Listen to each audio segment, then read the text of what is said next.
All right, let's jump right in. We're about to unpack a story that, honestly, goes so much deeper than just the latest AI app. This is really about the very foundation of global power for the next 100 years.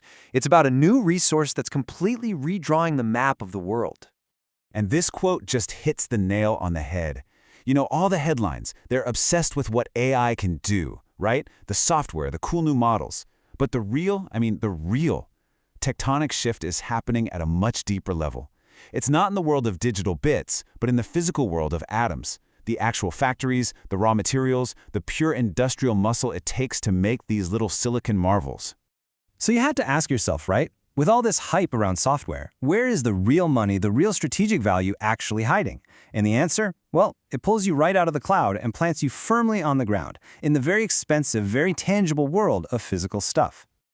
To really get our heads around what's happening, we need a whole new way of thinking. Forget the old tech playbook. We need to start looking at this as a physical, absolutely essential resource. A resource that looks a whole lot like the one that defined the entire 20th century, in all the ways that count. How rare it is, how strategic it is, and its power to make or break nations. I mean, look at this. The parallels here are just striking. For 100 years, everything, economic growth, military power, you name it, it all came down to who controlled the oil. Well, today, and for as far as we can see, that same power is shifting to whoever controls the design and, way more importantly, the manufacturing of these advanced chips. They're the absolute non-negotiable fuel for our entire world. And this brings us to a really critical point. We have to debunk this massive myth that AI is some kind of clean, weightless industry that just lives up in the cloud somewhere.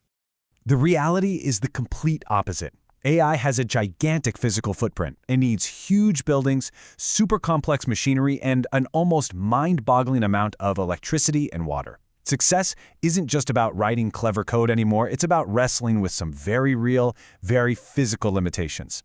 And this scale of this thing is just, whoa. $7 trillion. Just to put that into perspective for you, that's about 1/5 of America's entire capital spend across every single industry. We are literally watching one of the biggest, most expensive industrial build-outs in the history of the world happen in real time. And all that stuff, it is incredibly thirsty for power. We're talking about a demand for electricity that our grids today they can't handle it, which creates this fascinating, kind of scary new problem: stranded capital. The idea that you could have billions of dollars in cutting-edge chips just sitting there useless because you can't get enough juice to turn them on. And if you want to know just how wild this is, get this. This isn't even the whole industry. This is just the plan from one company, OpenAI. They are projecting a need for the energy equivalent of 26 nuclear power plants. It's so massive that you have companies like Microsoft literally looking into building their own nuclear reactors just to power their AI ambitions. So building all this and powering it up costs an astronomical amount of money, which leads to the next big question. If a lot of these AI software companies aren't even profitable yet, where in the world is all this cash coming from? Well, a big chunk is coming from venture capital, sure. But there's this circular thing happening that's making some people a little nervous. You have the chip makers themselves, like NVIDIA, pouring billions into their own customers, who then turn around and use that money to buy more chips from them. It's called vendor financing, and it makes you wonder if demand is real or if it's being artificially inflated, kind of like we saw back in the dot-com days. But here's the key difference, and it is a massive difference. Back in the dot-com bubble, you had thousands of shaky startups that were burning cash with no profits in sight. Today, this whole build-out is being led by some of the most profitable companies on the planet. And more importantly, there's a huge new player at the table: governments. They don't see this as a speculative bet. They see it as a matter of national security. And this is an absolute game changer. Laws like the CHIPS Act here in the US are pumping billions of taxpayer dollars directly into building chip factories or foundries on home soil. And the goal is dead simple: control your own supply chain. Make sure you can make the world's most critical resource right here at home. This isn't just a subsidy, it's a strategic move to build an economic fortress for the country. Okay, so this sets up a really interesting split in the industry.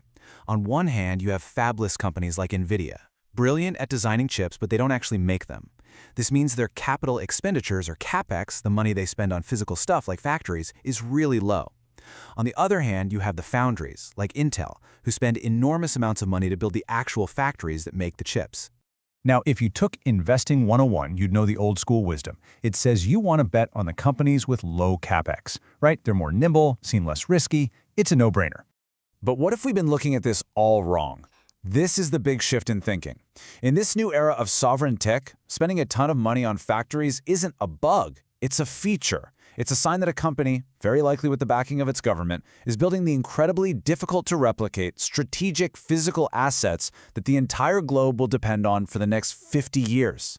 And this move, from focusing on software to physical hardware, from bits back to atoms, well, it brings us face to face with the most brutal truth of this whole thing: geopolitical risk.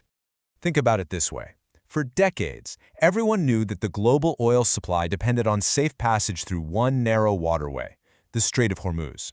Well, the global tech supply chain now has its own, even more fragile, choke point. The comparison isn't just close, it's strategically identical.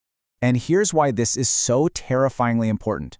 Over 90%, let that sink in for a second, over 90% of the world's most advanced chips, the brains inside every AI, every supercomputer, every next-gen fighter jet, are made in one place: Taiwan. It is the most extreme concentration of a critical resource the world has ever seen. It's a single point of failure for our entire global civilization. And the implication of that is just chillingly simple.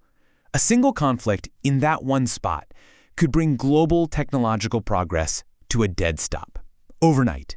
It wouldn't matter how great your software is or how much money you have in the bank. Without those chips, the modern world just stops working. So what's the big takeaway from all this? It means the map of global power and wealth is being completely redrawn, and not over decades, but right now, right in front of our eyes. So let's recap the new rules of the game. First, the AI revolution is physical. It's built on atoms, not just bits. Second, national power is now tech power. The ability to make your own chips is what matters. Third, the smart money is flowing to the people building the picks and shovels for this gold rush. And finally, all of it hangs by a thread, a single, fragile supply chain. If you get these 4 points, you get the next decade. And this right here, this is the new map. You can pretty much forget the old maps with oil fields. The new centers of gravity, the new sources of power, are these foundries, these massive, unbelievably complex factories. The nations that build and control these hubs will be the superpowers of this century. Period. Which leaves us with the one question that really matters.